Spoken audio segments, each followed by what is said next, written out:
Main goals of sustainable development.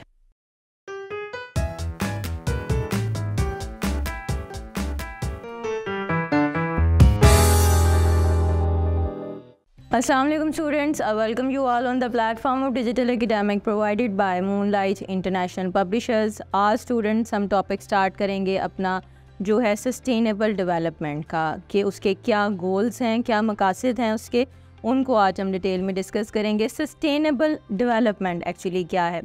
Sustainable development से मुराद है कि वो तमाम चीज़ें जो हमारी मौजूदा ज़रूरियात को पूरा करें, लेकिन उसके साथ साथ आने वाली नस्लों की बका और हिफाजत के लिए भी अहम किरदार अदा करें। यानी कि हम ऐसी डेवलपमेंट चाहते हैं जिसमें हम अपनी इस वक्त की सूरत हाल को भी कंट्रोल कर सकें, वो ज़रूरियात भी पूरी हो सकें और हम आने वाली जनरेशन्स के लिए भी उसको बचा सकें। इसके कुछ मकासद हैं, वही आज हमने डिस्कस करने हैं। सबसे पहले प्रोटेक्ट द इन्वायरमेंट।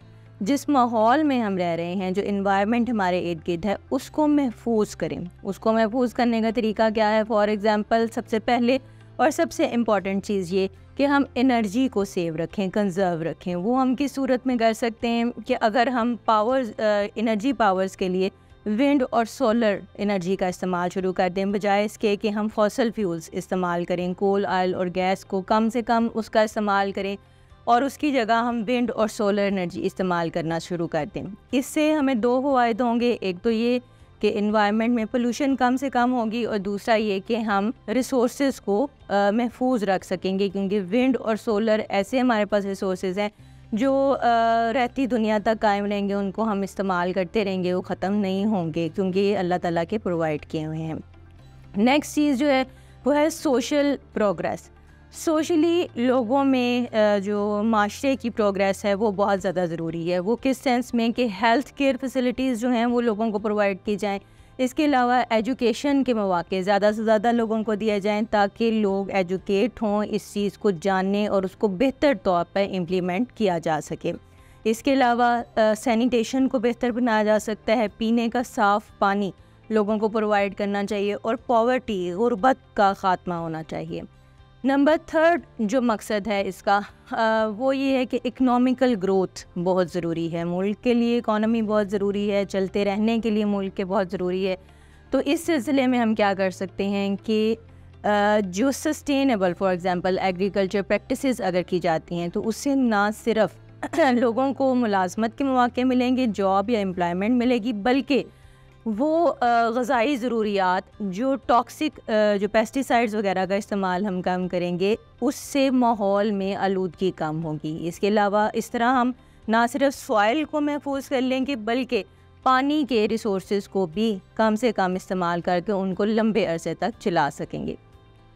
इसके अलावा इसका एक अहम मकसद ये है कि रिस्पॉन्सिबल कंजम्पशन। रिस्पॉन्सिबल कंजम्पशन से क्या मुराद है कि हम चीज़ों को रीयूज़ करें, जैसे जिससे हम कम से कम वेस्ट जो है वो माहौल में कम से कम वेस्ट प्रोडक्ट जो है वो प्रोड्यूस हो।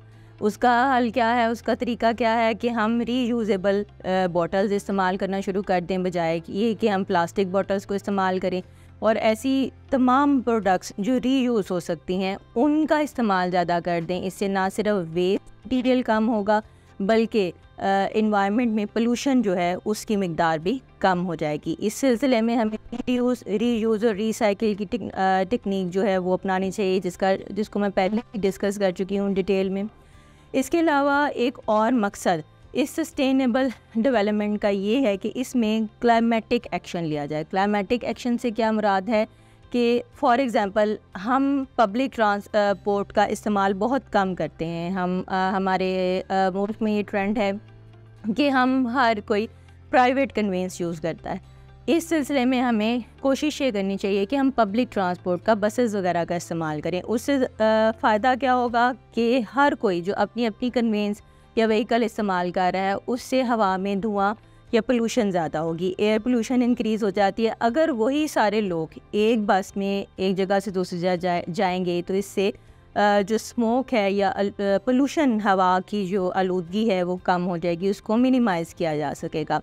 प्लस इसके अलावा ये एक ट्रेंड बनाना चाहिए कि एक ही जगह पर कुछ लोग ज़्यादा जा रहे हैं तो हमें दूसरों की हेल्प करनी चाहिए, बजाय इसके कि हर कोई अलग अलग कन्वीनियंस यूज़ करे, वो इकट्ठे एक ही सवारी में एक जगह से दूसरी जगह मूव कर जाए। इससे क्या होगा कि हम क्लाइमेटिक चेंजेस जो हमारे इर्द गिर्द माहौल में हो रही हैं उनको कंट्रोल कर सकेंगे। तो स्टूडेंट्स, ये कुछ मकासद हमने सस्टेनेबल डेवलपमेंट के आज डिस्कस किए हैं। होपफुली आपको समझ आया होगा। इंशाल्लाह नेक्स्ट लेक्चर में नेक्स्ट इन्फॉर्मेशन के साथ। अल्लाह हाफ़िज़।